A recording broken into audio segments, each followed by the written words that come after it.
Assalamualaikum warahmatullahi wabarakatuh. Halo siswa-siswi kelas 12 MIPA MAN 2 Kota Semarang. Bagaimana kabarnya? Semoga semuanya baik-baik saja ya. Jangan lupa untuk tetap di rumah dan jaga kesehatan. Semoga pandemi ini tidak menghalangi semangat kita dalam belajar. Bersama saya Muhammad Lutfi, Guru Praktikan PPL UIN Wali Songo Semarang. Dengan tagline senajan musim pandemi sinau kudu tetap dilakoni. Oke, sudah siap untuk belajar fisika hari ini? Siap ya. Hari ini kita akan belajar seperti bab kemarin, yaitu listrik statis. Kemarin kita sudah belajar mengenai potensial listrik dan energi potensial listrik. Masih ingat energi potensial listrik dan potensial listrik? Yo, siapa yang masih ingat? Ingat ya? Oke. Ya, benar. Potensial listrik adalah energi potensial per satuan muatan. Apa? Ya. Potensial listrik adalah energi potensial per satuan muatan. Sedangkan energi potensial listrik adalah apa? Ya, betul sekali. Energi potensial listrik adalah usaha atau energi yang digunakan untuk memindahkan suatu muatan Q dari posisi tak terhingga menuju ke suatu posisi. Oke, apa itu? Ya, energi atau usaha yang digunakan untuk memindahkan suatu muatan Q dari posisi tak terhingga menuju ke suatu posisi Q. Oke. Dan hari ini kita akan melanjutkan pembelajaran mengenai kapasitor. Dan tujuan pembelajaran ini apa? Nah, pertama, memahami pengetahuan tentang konsep kapasitor, rangkaian kapasitor, kapasitansi kapasitor, energi kapasitor, serta susunan kapasitor dengan mengamati tayangan PPT dan video yang dibagikan melalui Google Classroom. Yang kedua, mampu mengaplikasikan tentang konsep kapasitor, rangkaian kapasitor, kapasitansi kapasitor, energi kapasitor, serta susunan kapasitor. Yang ketiga, mampu bernalar tentang konsep kapasitor, rangkaian kapasitor, kapasitansi kapasitor, energi kapasitor, serta susunan kapasitor. Oke, Nana, tolong ya jangan dilupakan mengenai pembelajaran kemarin atau minggu-minggu yang lalu. Semoga kita tetap bisa mengikuti pembelajaran dengan lancar. Oke, langsung saja.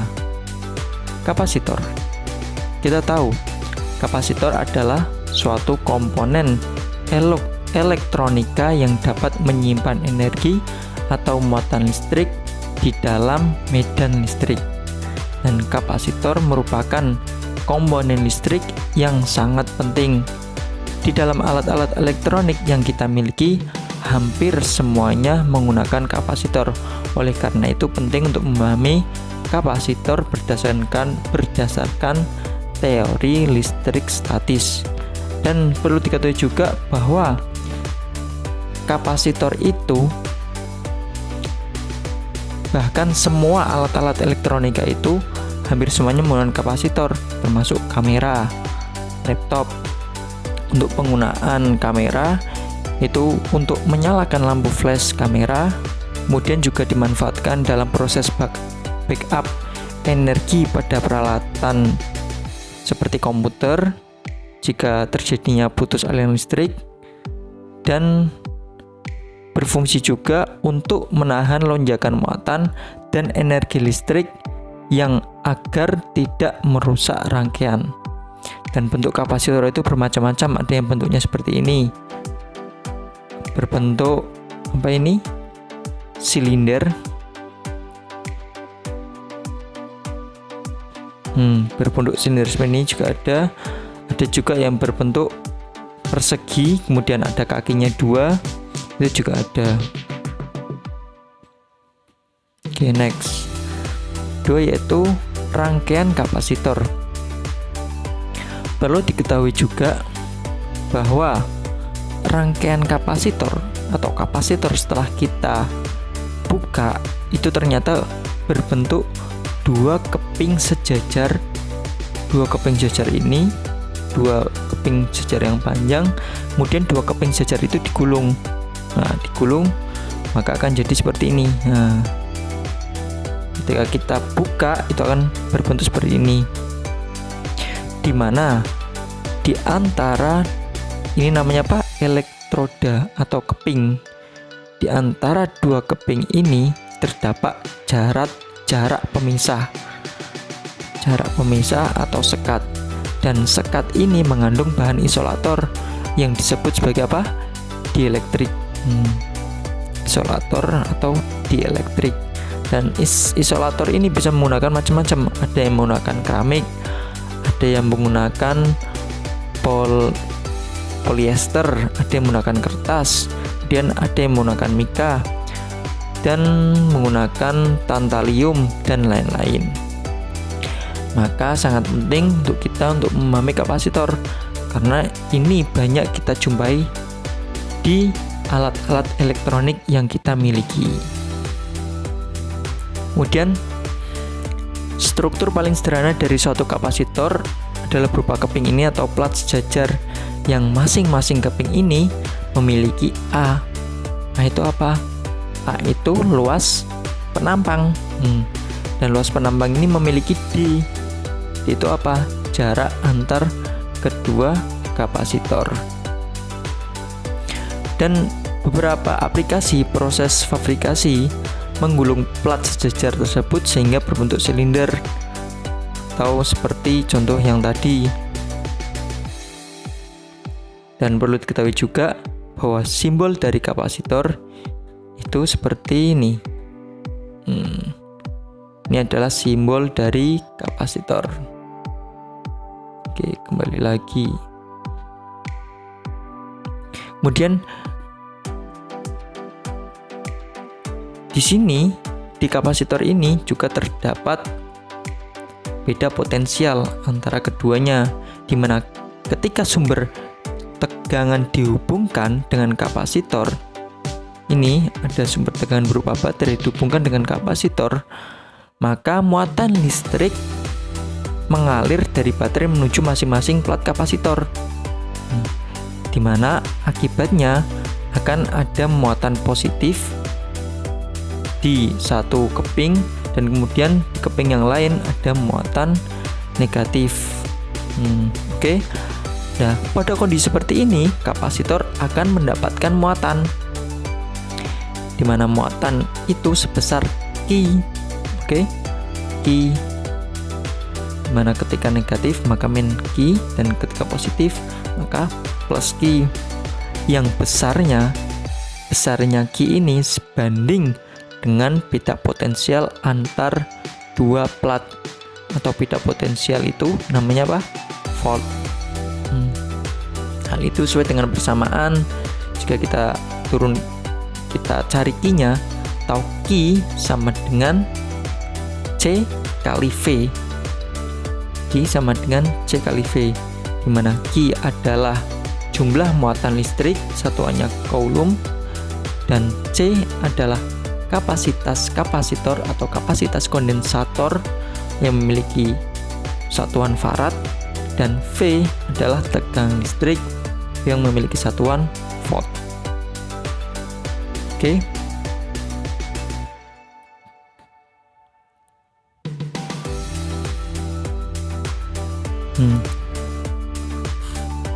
Kemudian ketika kapasitor ini mengalami proses charging atau pengisian kapasitor, maka dibutuhkan usaha untuk memindahkan muatan listrik sebesar Q.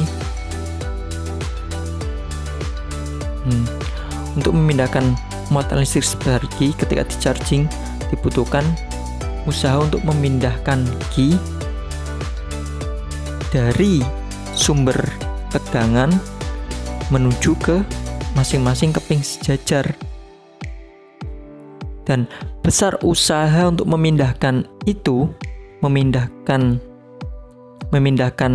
muatan itu sebanding dengan beda potensial rata-rata antar dua plat. Jadi di sini nanti ada muatan yang mengalir dan usahanya itu sebanding dengan beda potensial. Berhubung beda potensialnya itu mengalir pada dua keping, maka beda potensialnya dibagi dua atau V/2.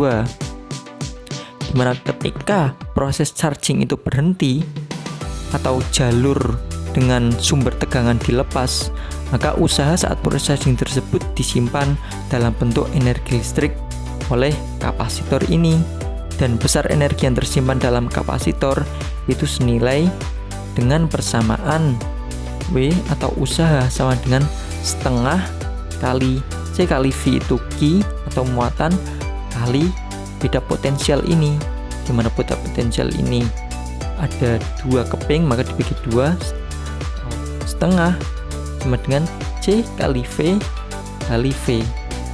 Bisa kita sebut usaha sama dengan setengah kapasitas kapasitor dikali beda potensial kuadrat. Q adalah muatan listrik kapasitor satuannya coulomb, C adalah kapasitas kapasitor satuannya farad, dan V adalah tegangan listrik antar keping kapasitor satuannya volt, dan W adalah energi listrik yang tersimpan pada kapasitor dengan satuan joule.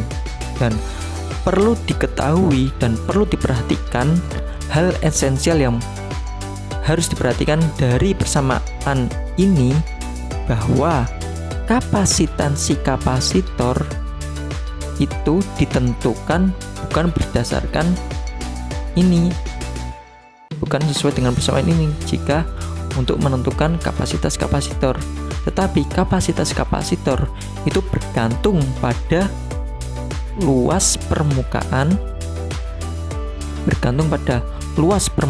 atau A, kemudian jarak antar plat atau D, dan juga material dielektrik yang digunakan atau isolator yang digunakan. Hal itu sesuai dengan persamaan kapasitas kapasitor.